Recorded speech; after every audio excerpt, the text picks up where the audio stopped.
अपने आप मन लगेगा भगवान में, रहा न जाएगा आपसे।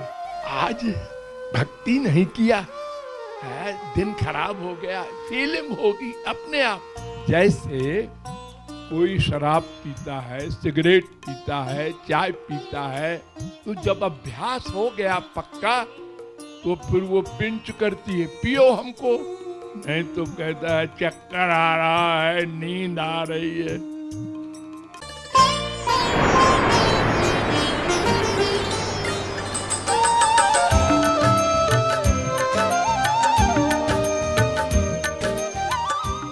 एक बड़ा प्रश्न है, बड़े बड़े विद्वानों के मस्तिष्क में गूंजता है। कोई कहता है पहले वैराग्य हो, कोई कहता है पहले ज्ञान हो, कोई कहता है पहले भक्ति हो। ये तीन चीजें हैं प्रमुख। तो ये क्रम क्या बने, पहले ज्ञान हो कि पहले वैराग्य हो कि पहले भक्ति हो। शास्त्रों में तीनों तरह की बातें लिखी हैं, इसलिए कंफ्यूजन होना स्वाभाविक है। लेकिन मैं एक दोहे में हल कर रहा हूं कि ज्ञान वैराग्य करना नहीं है, उसको आप छोड़ दीजिए, सोचिए मत। आप केवल भगवान की भक्ति कीजिए समझ करके। हम आत्मा हैं, हमारा अंशी, हमारा माँ बाप सब कुछ भगवान है, ही है, ही भी नहीं। इस ज्ञान को मानकर भक्ति करो, प्यार करो मन से। तो देखो, जैसे तराजू के दो पलड़े होते हैं, तो एक पलड़ा वजन से भरा है, वो जमीन में रखा है, और दूसरा पलड़ा ऊपर है टंगा हुआ, उसमें कुछ नहीं है। ये पोजीशन है आपकी। क्या मतलब? मतलब आपके मन का अटैचमेंट 100% संसार में है। आपकी बुद्धि का ये निश्चय है कि संसार में सुख है, हमको नहीं मिला वो बात अलग है। हमारी माँ ठीक नहीं है, हमारा बाप ठीक नहीं है, हमारी बीबी ठीक नहीं है, हमारे पास पैसा कम है, लेकिन संसार में सुख है।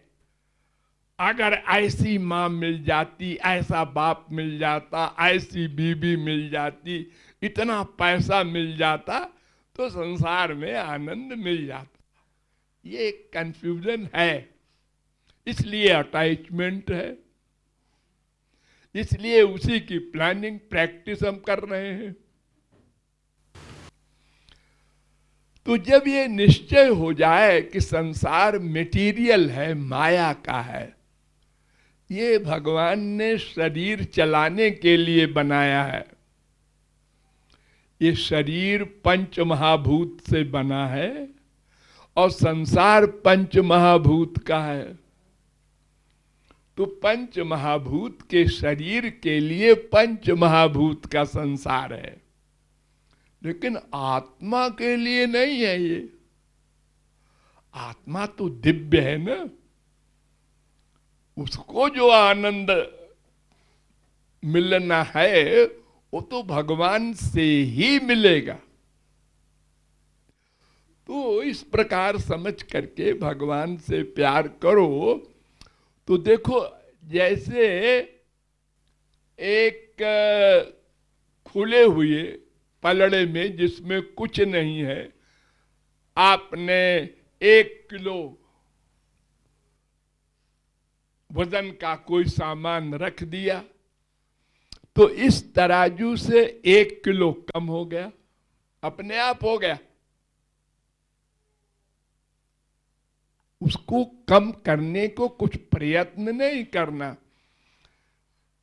इसमें 10 किलो वजन था, आपने उससे 1 किलो निकाल के इसमें रख दिया, तो इसमें 9 किलो रह गया, 1 किलो इस पलड़े में आ गया। अब आपने 1 किलो और रख दिया इस तराजू में, तो ये 2 किलो हो गया, ये 8 किलो रह गया। इस प्रकार जब 5 किलो आपने इसमें रख दिया सामान इस तराजू का, तो दोनों पलड़े बराबर हो गए, ये भी 5 किलो, ये भी 5 किलो। अब इसके बाद जब आपने 1 किलो इसमें रखा, ये 6 किलो हो गया, ये नीचे डाउन हो गया, और ये 4 किलो वाला ऊपर उठ गया।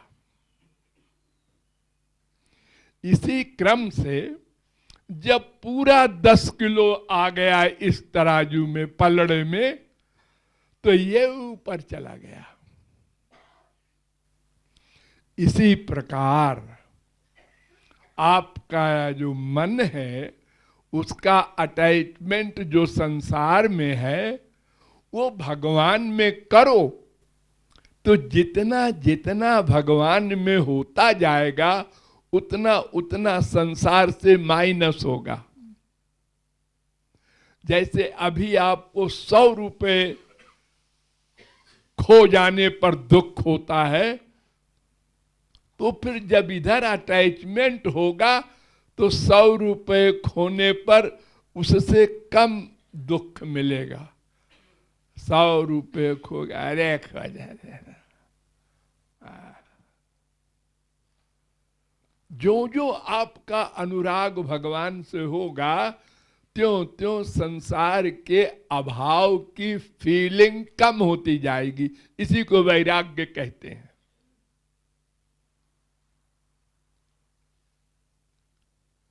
आप एक एक क्षण जो बचेगा आपके पास भगवान की ओर लगाएंगे।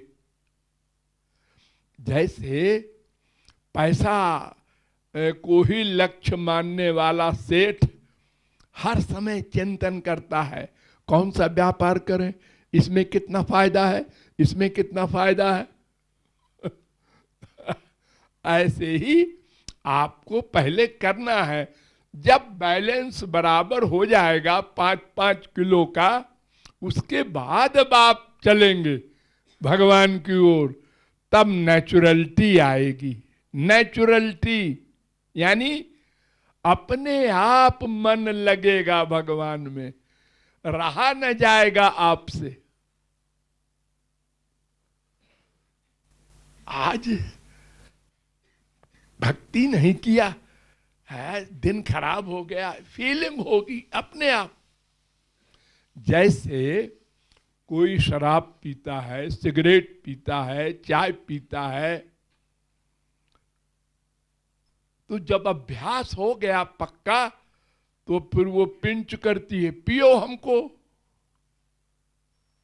नहीं तो कहता है चक्कर आ रहा है, नींद आ रही है। तो हमको सावधान हो करके केवल भक्ति करना है। वैराग्य ज्ञान अपने आप होता जाएगा। जितनी मात्रा में भक्ति होगी उतनी मात्रा में ये भक्ति माँ दोनों पुत्रों को पैदा करेगी, ज्ञान को भी वैराग्य को भी। भगवत कृपा भी होती जाएगी उतनी ही लिमिट में, भगवान हमारे समीप होते जाएंगे उतनी ही लिमिट में। जैसे आग के पास जितने नजदीक आप जाएंगे उतने ही सर्दी भागती जाएगी, और पास गए और पास गए। इसी प्रकार ठंडक कोई धूप में जून के महीने में तप रहा है और बरांडे में खड़ा हो गया, हाँ, और कमरे में गया, एसी लगा था, हाँ, वो ठंडक बढ़ती जाएगी और उसकी फीलिंग होती जाएगी। इसलिए केवल भक्ति ही पर ध्यान दो और भक्ति में ही अपना जितना भी क्षण लग सके जीवन का लगाते रहो।